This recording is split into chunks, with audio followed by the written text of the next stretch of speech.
జగన్కి మరొక శత్రువు రంగంలోకి దిగేశారా? వాస్తవానికి పాత శత్రువే కొత్తగా తయారై బయటకు వస్తున్నారా? అదే కాంగ్రెస్ పార్టీ.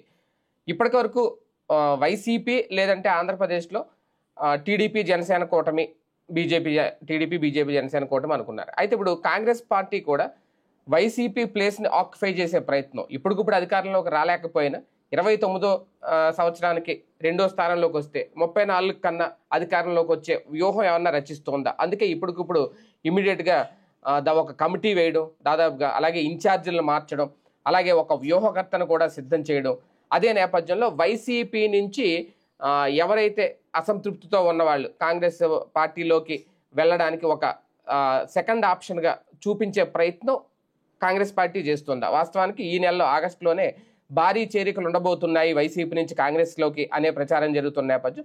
అలాగే షర్మిల గారు కూడా మొన్నటి వరకు చూసుకుంటే ఇప్పుడు కాస్తంత రూటు మార్చారు. సూపర్ 6 విషయంలో తెలుగుదేశం పార్టీని ప్రశ్నించడం, ఇప్పటి వరకు ఓన్లీ షర్మిల అంటే కాంగ్రెస్ కోసం పనిచేస్తున్నారా లేదంటే జగన్ కోసం పనిచేస్తున్నారా అనే ప్రశ్నలు లేవనెత్తిన నేపథ్యంలో తాము కూడా స్వతంత్రంగా ఆంధ్రప్రదేశ్లో ఒకప్పుడు ఎలా అయితే అధికారంలో ఉన్నారో ఇప్పుడు కూడా పూర్వవైభవం తీసుకొచ్చే ప్రయత్నం చెయ్యాలి అనేది హైకమాండ్ నుంచి బలంగా ఆదేశాలు వచ్చే ఆ ప్రయత్నం మొదలైంది అనేది. అయితే ఎంతవరకు సక్సెస్ అవుతుంది? నిజంగా ఆ స్పేస్ ఉందా ప్రస్తుతం, లేదంటే ఆ స్పేస్ వైసీపీ ఇస్తోందా కాంగ్రెస్కి ప్రస్తుత రాజకీయాలను చూస్తూ ఉంటే? ఇదే అంశం మీద చర్చించే ప్రయత్నం చేద్దాం సార్. ఒక రకంగా అంటే కొత్త శత్రువు అనడానికి లేదేమో, మొదటి నుంచి అసలు శత్రువు అదే అయ్యి ఉండొచ్చు. కానీ కాంగ్రెస్ పార్టీ అడుగులు చూస్తుంటే ఎలా అనిపిస్తోంది? ఇప్పటికే ఈ నెలలో భారీ చేరికలు ఉంటాయి అని వైసీపీ సోషల్ మీడియాలో బాగా ప్రచారం జరిగింది. కానీ దాన్ని చెక్ పెట్టే ప్రయత్నం కాంగ్రెస్ పార్టీ చేయడానికి రంగంలోకి దిగింది అనేది, నిజంగా ఆ ప్లేస్ ఆక్యుపై చేయడం అనేది కాంగ్రెస్ పార్టీ వల్ల అవుతుందా? అలా ప్రయత్నిస్తున్నారని కూడా నాకేమనిపించట్లేదు. గాలికి వదిలేశారు పార్టీని అంతే. మీరు చెప్పినట్టు వాళ్ళు వేసినటువంటి కమిటీ జగన్కి చెక్ పెట్టడానికి కాదు, షర్మిలకి చెక్ పెట్టడానికి. షర్మిల తను టిక్కెట్లు కానీ తన ఇష్టారాజ్యం అయింది, తర్వాత పార్టీ నడుపుతున్నది తన ఇష్టారాజ్యం అయింది. పార్టీ కార్యాలయాలకు సంబంధించినటువంటి ఆస్తులు బోల్డ్ ఉంటాయి, అద్దెలకి ఇచ్చేసుకోవడం కానీ వాటికి సంబంధించినటువంటి డబ్బులు కానీ ఇవన్నీ ఆమె ఇష్ట ప్రకారమే నడుస్తున్నారు. ఇది నచ్చక తిరుగుబాటు చేశారు కొంతమంది కాంగ్రెస్ నాయకులు. వాళ్ళలో రాజీనామాలు చేశారు, అధిష్టానం దగ్గరికి వెళ్ళి కంప్లైంట్లు చేసి వచ్చారు. ఇంకోటి ఆమె ఒంటెత్తు పోకడే పోతుంది. లైక్ ఇప్పుడు ఫర్ ఎగ్జాంపుల్ నిన్న బస్సు ప్రోగ్రాం ఉంది, విపక్ష నాయకురాలుగా బస్సుకి సంబంధించి విమర్శించాల్సింది పోయి బస్సు ఎక్కి కూర్చుని తిరిగి వచ్చింది. అది పాజిటివ్ అవుతుంది కదా అవతల వాళ్ళకి. టీడీపీ పథకం సక్సెస్ని ఆవిడ చూపించినట్టు అవుతుంది. అట్లాగే అదేది తెలుగుదేశాన్ని తమలపాకుతో కొడుతుంది, వైఎస్ఆర్ కాంగ్రెస్ పార్టీని ఉలితో ఊరేస్తానంటుంటుంది అనమాట. కాబట్టి అది ఓపెన్ సీక్రెట్. కాంగ్రెస్ పార్టీ ప్రాక్టికల్గా ఆంధ్రప్రదేశ్లో పుంజుకోవాలంటే చంద్రబాబు గారి ఆశీస్సులు కావాలి. బాబు గారు ప్లాన్ చేస్తే మాత్రమే సాధ్యం. అదే జరిగితే బీజేపీకి తెలుగుదేశానికి శత్రుత్వం పెరుగుతుంది. వాస్తవంగా ఏంటంటే తెలంగాణలో కాంగ్రెస్ని బతికించే పనిని తెలుగుదేశం తీసుకుంది. ఎందుకంటే తనకి తాను ప్రయత్నించింది, 14లో ప్రయత్నించింది, విఫలమైంది. 18లో ప్రయత్నించింది, విఫలమైంది. 23లో ప్రయత్నించింది, విఫలమైంది. కాబట్టి ఆ 23లో వచ్చినప్పుడు తెలుగుదేశంతో వర్కౌట్ కాదు కాబట్టి కాంగ్రెస్ పార్టీకి తన ఓట్లని మళ్లించే ప్రయత్నం చేసింది. ఎందుకంటే అక్కడ ప్లాన్ ఏ అయిపోయింది, ప్లాన్ బి కిందని చేస్తే సక్సెస్ అయింది. అక్కడ కాంగ్రెస్ పార్టీ వాళ్ళ ఒరిజినల్గా చెప్పాలంటే ఖమ్మం అంటే తెలుగుదేశం పార్టీకి బలమైనటువంటి కోట. అక్కడ కాంగ్రెస్ తెలుగుదేశం ఓట్లు కలిసేటప్పటికి ఇప్పుడు ఆంధ్రాలో కమ్మ కాపు ఓటు కాంబినేషన్ ఎట్లయితే సూపర్ హిట్ అయిందో అక్కడ ఖమ్మం నల్గొండల్లో తెలుగుదేశం ఇంపాక్ట్ బలంగా ఉంటుంది. మన ఆనుకుని ఉంటుంది కదా బార్డర్కి, కృష్ణా జిల్లాకి, దీనికి ఆ ఇంపాక్ట్ బలంగా ఉంటుంది. అది ఉపయోగపడింది. హైదరాబాద్లో తెలుగుదేశం ఓటరు ఇంతకుముందు టీఆర్ఎస్కి మొదట్లో భయంతో వేశాడు, 2014లో 2014లో వేయలే, అప్పుడు తెలుగుదేశానికి వేశాడు. 2018లో భయంతో వేశాడు, 16లో కార్పొరేషన్కి, 18లో అసెంబ్లీకి భయంతో వేశాడు తెలుగుదేశం ఓటరు బీఆర్ఎస్కి, అప్పుడు టీఆర్ఎస్ అనుకోండి. ఆ ఓటర్లని యువతలకి టర్న్ చేసే ప్రయత్నం చేసినా సాధ్యం కాలేదు. హైదరాబాద్ ఓటర్ని టర్న్ చేయలేకపోయారు. హైదరాబాద్లో ఉన్నటువంటి తెలుగుదేశం ఓటర్ రేపు కార్పొరేషన్ ఎలక్షన్స్ టైం కాంగ్రెస్కి టర్న్ చేసే విధంగా తెలుగుదేశం పార్టీకి సంబంధించి గ్రౌండ్ లెవెల్ వ్యూహాలు రూపొందిస్తున్నటువంటి ప్రయత్నం అయితే ఉంది అక్కడ. ఎట్ ద సేమ్ టైం నల్గొండను ఖమ్మంలో పనిచేసింది. ఇక్కడ ఆ సెంటిమెంట్ పనిచేసింది, కాంగ్రెస్ తెలుగుదేశం ఒకటే అన్నటువంటి. వాస్తవంగా వీళ్ళు బీజేపీతో పొత్తు పెట్టుకుని ఉన్నా సరే తెలుగుదేశం. కాబట్టి ఇప్పుడు ఆంధ్రాలో తెలుగుదేశం పార్టీ ఓకే అంటే వీళ్ళు గెలుస్తారు, అంటే పెరిగే అవకాశం ఉంటుంది. ఎందుకంటే ఆంధ్రాలో ఆల్టర్నేటివ్ తొక్కేస్తుంది తెలుగుదేశమే ఫ్రమ్ ద బిగినింగ్. తెలుగుదేశం ఉనికంతా కూడా ప్రత్యామ్నాయ రాజకీయాన్ని తొక్కడం మీద ఆధారపడదు. కాంగ్రెస్ పార్టీది ఫిక్స్డ్ ఓట్ బ్యాంక్, దాన్ని జగన్ క్యాప్చర్ చేసేసాడు. ఇవాళ there is no Congress, only కాంగ్రెస్కి ప్రతిరూపం జగన్. బెంగాల్లో కాంగ్రెస్కి ప్రతిరూపం మమతా బెనర్జీ. మహారాష్ట్రలో 50-50 ఉంది అక్కడ. ఇక్కడ అట్లాగా ఒక ప్రతిరూపంగా జగన్ వచ్చేసాడు. ఇంకా సాధ్యం కాదు అక్కడ కాంగ్రెస్ పుంజుకోవాలంటే. జగన్ నుంచి మొత్తం డైవర్ట్ చేయడం అనేటటువంటిది ఇంపాసిబుల్. ఇక్కడ తృతీయ ప్రత్యామ్నాయం అంటే ఇదివరకు ఒకప్పుడు బీజేపీని 98లో తర్వాత 99కి ప్రత్యామ్నాయం లేకుండా పోయింది. మళ్ళీ 2009లో చిరంజీవి ప్రజారాజ్యం, తర్వాత మళ్ళీ జనసేన 2019లో. ఈ ప్రత్యామ్నాయం 6 నుంచి 18%, 6 లీస్ట్ పవన్ కళ్యాణ్. ఆ రోజున ప్రత్యామ్నాయంగా నమ్మకపోవడం వల్ల దెబ్బతిన్నారు. అంతకుముందు ప్రత్యామ్నాయపు ఓటు ఎంత అంటే 18%. అది బీజేపీ 98లో కొట్టింది. అలాగే 99లోకి వచ్చే 2009లో చిరంజీవి సంపాదించాడు ఆ 18% ప్రత్యామ్నాయం అనేటువంటి. ఆ ప్రత్యామ్నాయాన్ని ఆ 18%లో 6% మంది మాత్రమే పవన్ కళ్యాణ్ నమ్మారు. ఇది ప్రత్యామ్నాయ ఓటర్ అనేటటువంటి వాళ్ళని ఇప్పుడు ప్రత్యామ్నాయం లేకుండా చేయడంలో సక్సెస్ అయిపోయింది కదా తెలుగుదేశం. నాడు బీజేపీని క్యాప్చర్ చేసి వాళ్ళ బీజేపీతో పాటుగా జనసేనని తన వెంట తిప్పుకుంది. కాబట్టి ఇవాళ రోజున ప్రత్యామ్నాయం ఏంటి? కాంగ్రెస్ కమ్యూనిస్టులు కలిసి చేద్దామంటే ఫేస్ కావాలి. మన ఆంధ్ర రాజకీయాల్లో తెలంగాణ రాజకీయాల్లో స్పెషల్ ఏంటంటే ఓ ఫేస్. ఇప్పుడు కాంగ్రెస్ తెలంగాణలో మొన్నటిదాకా ఎందుకు సక్సెస్ కాలేకపోయింది? ఒక ఫేస్ లేదు. ఉత్తమ్ కుమార్ రెడ్డో లేకపోతే ఇంకొకళ్ళు ప్రయత్నించిన ఆ ఫేసు అంటే సింపుల్ లాజిక్ అనమాట. మనదేంటంటే బ్రిటిష్ వాళ్ళ బానిసత్వంలో ఎక్కువ కాలం పాటు ఉన్నాం. మన దక్షిణాది రాష్ట్రాలు బ్రిటిష్ వాళ్ళ పరిపాలనలో ఉన్నాయి సుదీర్ఘకాలం పాటు. అంతకుముందు రాచరికాల్లో కానీ బ్రిటిష్ వాళ్ళలో కానీ ఏంటి రాజుగారు రాణిగారు ఇట్లాంటి లెక్కలే చూస్తాం కదా. అలా వ్యక్తి పూజ ఎక్కువ మనకి. ఆ వ్యక్తి పూజకి సంబంధించి ఇక్కడ సమస్య వచ్చేటప్పటికి ఏమవుతున్నదంటే కేసీఆర్ని చూసిన కంటితో ఉత్తమ్ కుమార్ రెడ్డి అనలేదు, కేసీఆర్ని చూసిన కంటితో రేవంత్ రెడ్డి ఆనాడు తెలుగుదేశం హెల్ప్తో. అదే సందర్భంలో ఇక్కడ వచ్చేటప్పటికి ఆంధ్రాలో చంద్రబాబు ఎన్టీ రామారావు ఫేస్ ముందు ఇంకొకళ్ళ ఆన్లా, ఎన్టీ రామారావు దించేశాక చంద్రబాబు ఫేస్ తెర మీదకి వచ్చినప్పుడు చంద్రబాబు ఫేస్తో పోల్చుకుంటే రాజశేఖర రెడ్డి అన్నాడు, రాజశేఖర రెడ్డి ఫేస్తో చూసుకున్నప్పుడు ఇంకొకళ్ళ ఆన్లా. అందుకని చంద్రబాబు కొట్టలేకపోయాడు. తర్వాత ఈవెన్ కేసీఆర్ కూడా కొట్టలేకపోయాడు అక్కడ. రెండు ఉభయ తెలుగు రాష్ట్రాల్లో చూసుకుంటే అంటే అప్పటికి కలిసినే ఉందనుకోండి, అవలేదు. ఆ రాజశేఖర రెడ్డి మరణం తర్వాత మళ్ళీ ఫేస్ పరంగా చూసుకున్నప్పుడు జగన్తో కంపేర్ చేస్తే చంద్రబాబు నాయుడు బెటర్ అనిపించారు. 2019లో చంద్రబాబుతో పోల్చుకుంటే జగన్ బెటర్ అనిపించాడు. ప్రత్యామ్నాయమైనటువంటి పవన్ కళ్యాణ్ ఫేస్ ఆనలేదు అప్పుడు పబ్లిక్. అంటే ఫేస్ బేస్డ్ పాలిటిక్స్ ఇక్కడ. ఈ ఫేస్ బేస్డ్ పాలిటిక్స్లో జగన్ని కాదనే అంటే జగన్కి కానీ పవన్కి అంటే ఇప్పుడు ముగ్గురు ఫేసెస్ అక్కడ, చంద్రబాబు లేకపోతే లోకేష్, పవన్ కళ్యాణ్ ఒక పక్కన ఉన్నాడు, జగన్ ఇంకొక పక్కన ఉన్నాడు. ఇప్పుడు ఈ మూడు ఫేసులు కాదని కాంగ్రెస్లో షర్మిల ఫేస్ ఆనట్లా. ఎందుకని? వాస్తవంగా కాంగ్రెస్ పరంగా ఇప్పుడు షర్మిల కారణంగా ప్రచారంలోకి వచ్చిన మాట వాస్తవం.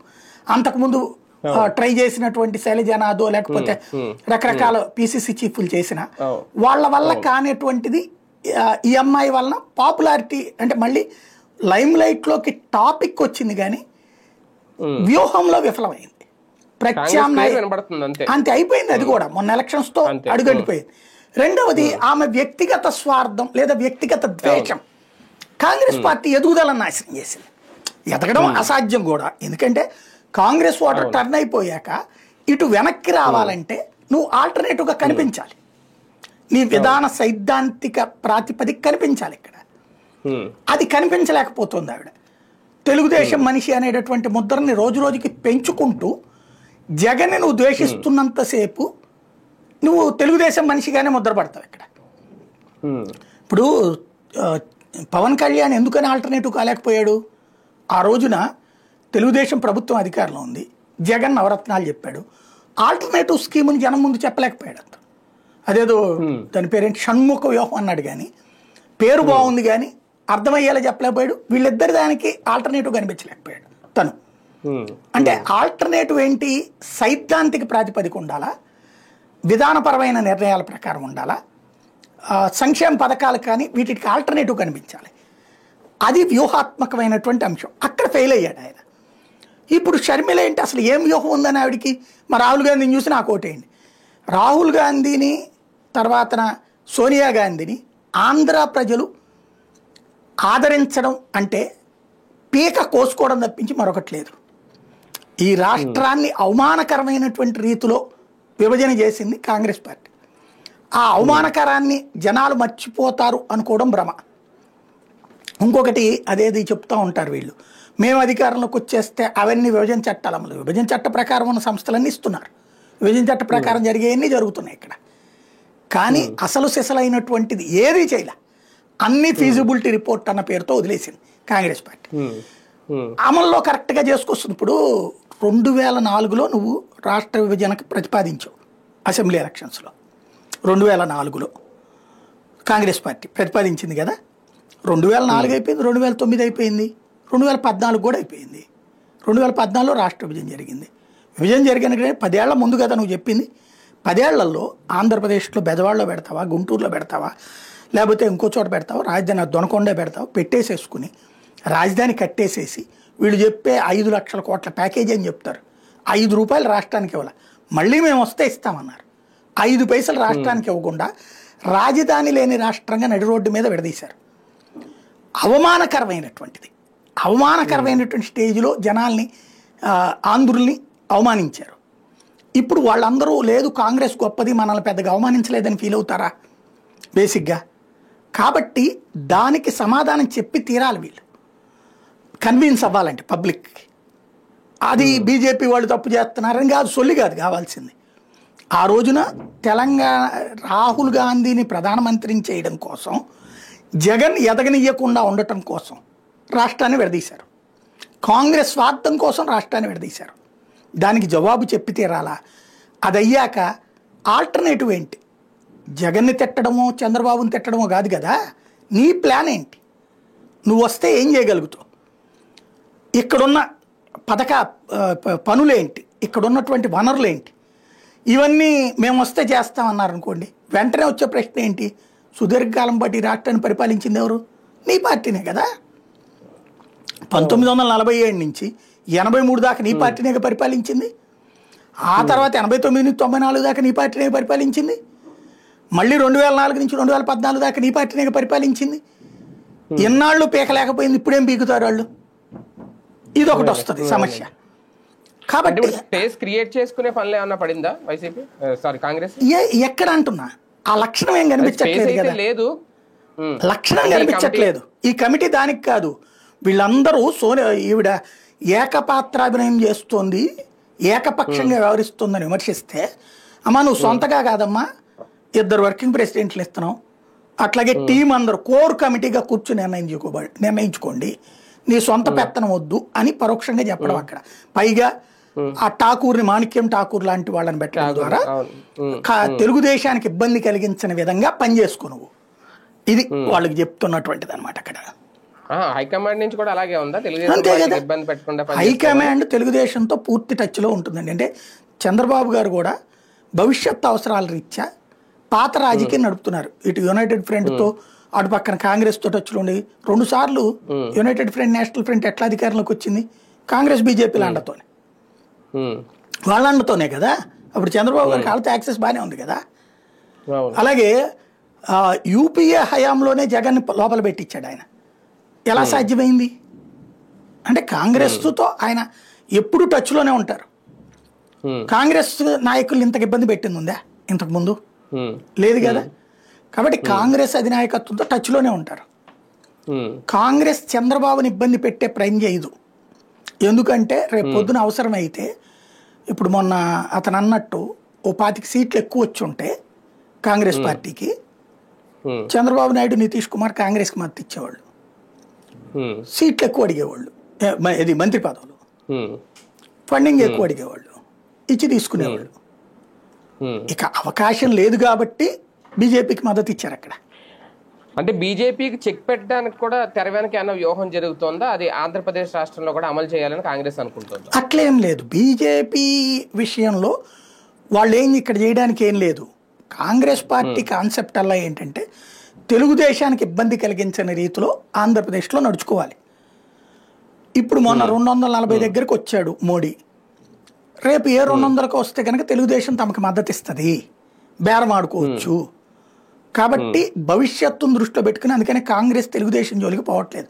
జాతీయ స్థాయి రాజకీయాల్లో ఇప్పుడు మొన్న అతను అడిగింది అదే కదా జగను, నీకు ఇక్కడ నిన్న ఎలక్షన్స్ ఎంత దరిద్రంగా జరిగినాయి. రాహుల్ గాంధీ అక్కడెక్కడికి వెళ్ళి బీహార్లో లేని దాని గురించి కొట్టుకుంటున్నాడు. ఇక్కడ దాని గురించి ఎందుకు మాట్లాడట్లా రాహుల్ గాంధీ? ఇక్కడ దాని గురించి అడగాలి కదా, ఇదే ఎలక్షన్స్ అని చెప్పేసి ఎందుకు అడగలేదు? ఇది ఎవిడెన్స్. రాహుల్ గాంధీ నోట్ల నుంచి వస్తే దేశం అంతా చర్చ జరిగేది కదా. ఎందుకు చంద్రబాబు గారికి ఇబ్బంది రాకూడదు? షర్మిల మాట్లాడింది ఏమని, నీ అడ్డా తగ్గిపోయిందని, అంతే తప్పించి అక్కడ అవకతవకలను ఆవిడ సమర్థించింది. అంటే ఏంటి కాంగ్రెస్ పార్టీ ఎట్టుకున్నట్టు అక్కడ? చంద్రబాబు గారు సక్సెస్ ఏంటంటే ఇందులో గొప్ప సక్సెస్ 2 పరస్పర భిన్నమైనటువంటి పార్టీలతో కూటమి కట్టినటువంటి 1983 తర్వాత 83లో తెలుగుదేశం గెలిచింది. 85లో కమ్యూనిస్టులు బీజేపీ కలిసి పోటీ చేశారు ఆ రోజున తెలుగుదేశంతో. 85లో ప్రజాస్వామ్య విప్లవం అంటూ అప్పుడేది ఎన్టీ రామారావు నాదెళ్ల భాస్కరరావు దించేసిన తర్వాత వీళ్ళందరూ కలిసి మళ్ళీ ఎన్టీ రామారావుకి అనుగుణంగా ఉద్యమం చేసి మళ్ళీ ఎన్టీఆర్ని అధికారంలోకి తీసుకొచ్చారు కదా. ఆ టైంలో జరిగిన ఎన్నికల్లో కమ్యూనిస్టులకి బీజేపీకి కూడా తెలుగుదేశం టికెట్లు ఇచ్చింది, అంటే సీట్లు ఇచ్చింది ఒప్పందం కింద. అందరూ కలిసి గెలిచారు ఆ రోజున. ఆ రోజునేంటి ఇందిరాగాంధీ వాళ్ళ గొడవలకి విరుద్ధంగా ఇక్కడ అలా కలిశారు. ఇప్పుడు జగన్ అనేవాడికి వ్యతిరేకంగా ఆంధ్రప్రదేశ్లో కమ్యూనిస్టులు బీజేపీ అస్సలు పడరు, కానీ కమ్యూనిస్టులు తెలుగుదేశానికి మద్దతు పైన విమర్శలు చేస్తారు. కాంగ్రెస్ అనేది తెలుగుదేశానికి వ్యతిరేకంగా పుట్టలేదు, తెలుగుదేశమే కాంగ్రెస్కి వ్యతిరేకంగా పుట్టింది. ఇద్దరు కలిసి తెలంగాణలో కలిసి పోటీ చేశారు, అట్లాగే ఇక్కడ కలిసి పనిచేస్తున్నారు. బీజేపీ కాంగ్రెస్ బద్ధ శత్రువులు, బీజేపీ కమ్యూనిస్టులు బద్ధ శత్రువులు, సైద్ధాంతిక శత్రువులు.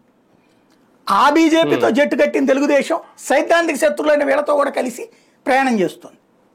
ఇది ఆషామాషి కాదు, దాన్ని ఏమంటారు, అపరచాణక్యుడు చంద్రబాబు అనడానికి సాక్ష్యం అది. అందువల్ల చంద్రబాబు గారు తలుచుకుని జగన్ ఇప్పుడు మనం ప్రత్యామ్నాయం లేకుండా చేస్తే అందరూ మళ్ళీ తన శత్రువులు తన వ్యతిరేకులు అందరూ జగన్కి వెళ్ళిపోతారు, జగన్ మళ్ళీ బలోపేతం అవుతాడు, మనం కూటమి గట్టా దెబ్బతింటాం. కాబట్టి ఆ ఓటు చేయాలి. క్రిందటిసారి పవన్ ఎందుకు పెట్టాడు ఆయన? పవన్ 2019లో విడిగా పోటీ చేసింది ఆయన అభిమానంతోనో లేకపోతే శక్తిని నిరూపించుకోవడానికి కాదు, జగన్కి వచ్చే ఓటు అంటే ప్రభుత్వ వ్యతిరేక ఓటు జగన్కి పోకుండా చీల్చడానికి. ఎందుకంటే ఆయన ప్రత్యామ్నాయం చెప్పుకోలేదు ఆ రోజున. ఫస్ట్ అంతా తెలుగుదేశానికి వ్యతిరేకంగా ఒక 6 నెలల పాటు ఊర్లంతా తిరిగి చివరికి వచ్చేటప్పుడు జగన్ అధికారంలోకి రానివని అన్నాడు. అక్కడితో అర్థమైపోయింది పబ్లిక్కి తను పరోక్షంగా అయితే అంటే కమ్యూనిస్టుల్ని బిఎస్పీని కలుపుకుని ఫైనల్ గా ఆయన మాట్లాడినటువంటి మాట ఏంటి, జగన్ అధికారంలోకి రానివన్నది.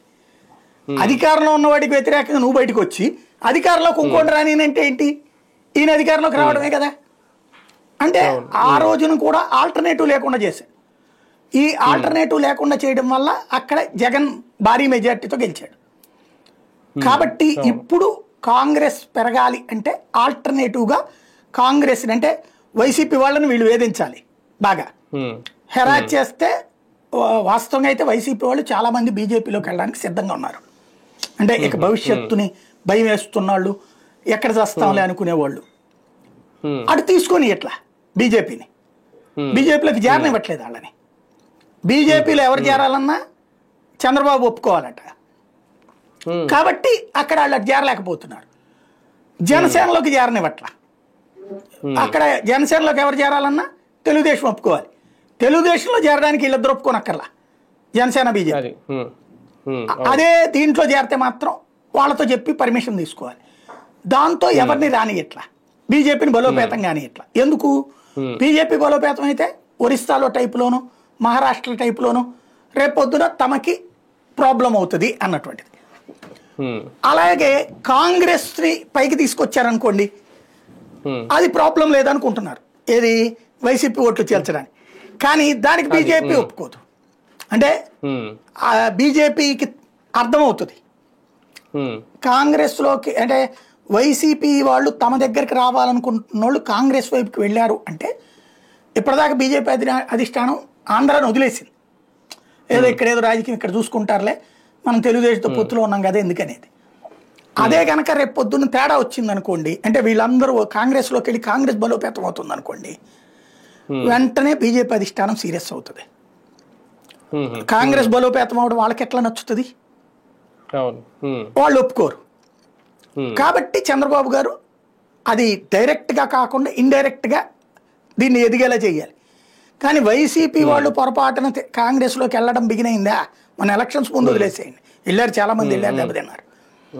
కాబట్టి ఇవాళ వెళ్తే మొన్న గనక ఇంకొక 3-4% ఓట్లు వచ్చి ఉంటాయి. ఏది పవన్ కళ్యాణ్కి 2009లో వచ్చినట్టు, 2009 అంటున్నా, 2019లో వచ్చినట్టు 6% ఓట్లు కనుక కాంగ్రెస్కి వచ్చి ఉంటే గ్యారంటీ విపరీతమైన వలసలు వచ్చుండే కాంగ్రెస్ లో.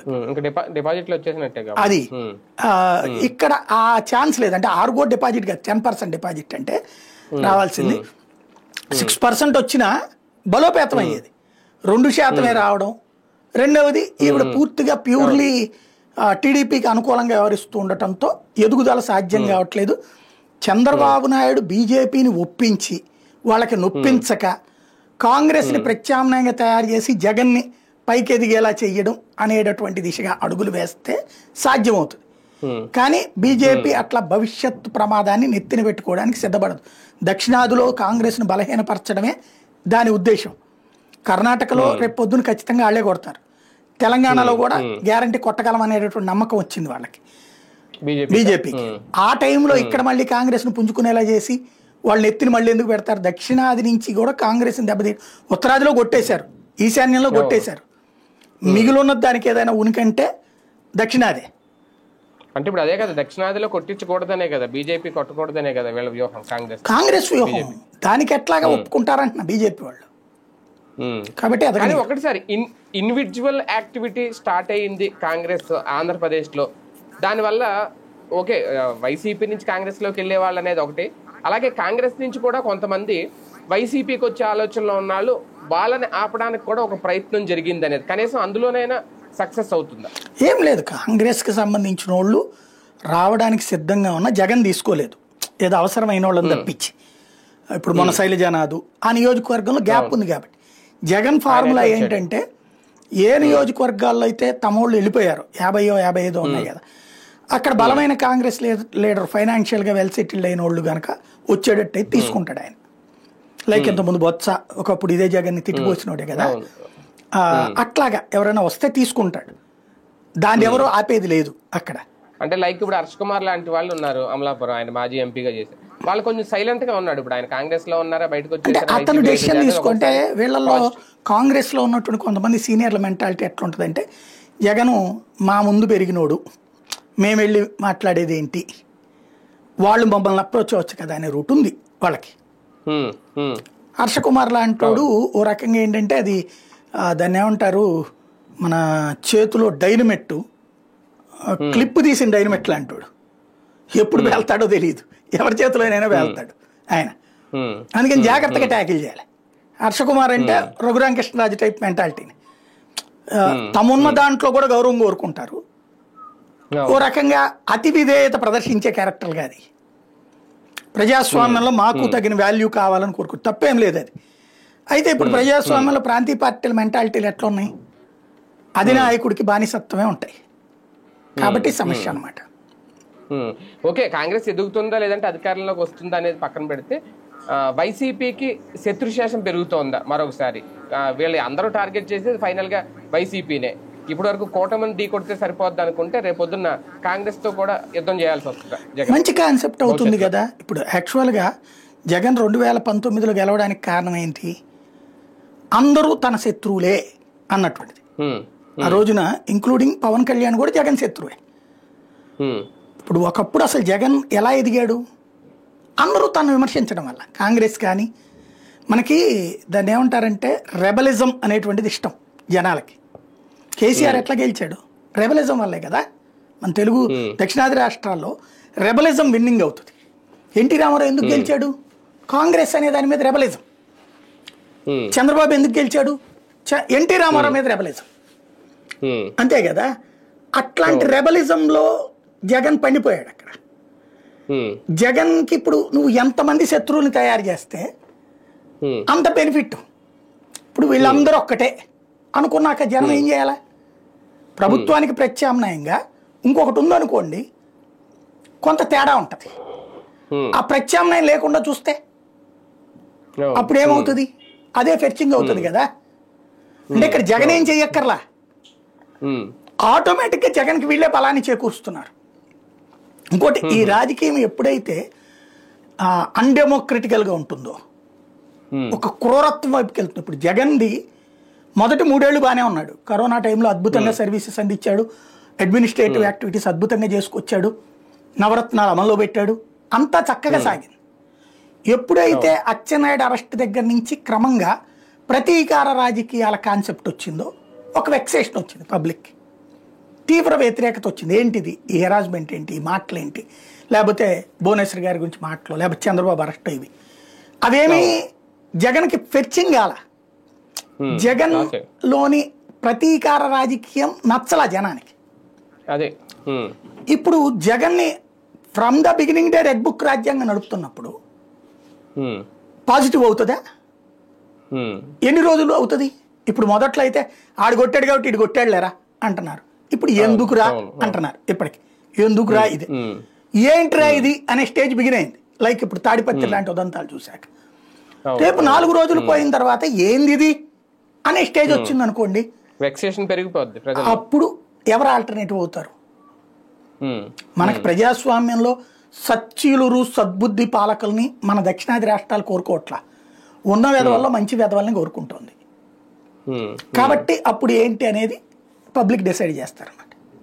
కాంగ్రెస్ పార్టీ కూడా ఆంధ్రప్రదేశ్ మీద కొంత ఎఫర్ట్ పెట్టడానికి రెడీ అవుతుంది అనేది. ఎందుకంటే మొన్న ఎవరో వ్యూహకర్తతో మాట్లాడారంట, ఆయన ఎవరో ఖుర్షీద్ ఏదో పేరు, షర్మిల్ గారితో మాట్లాడారు.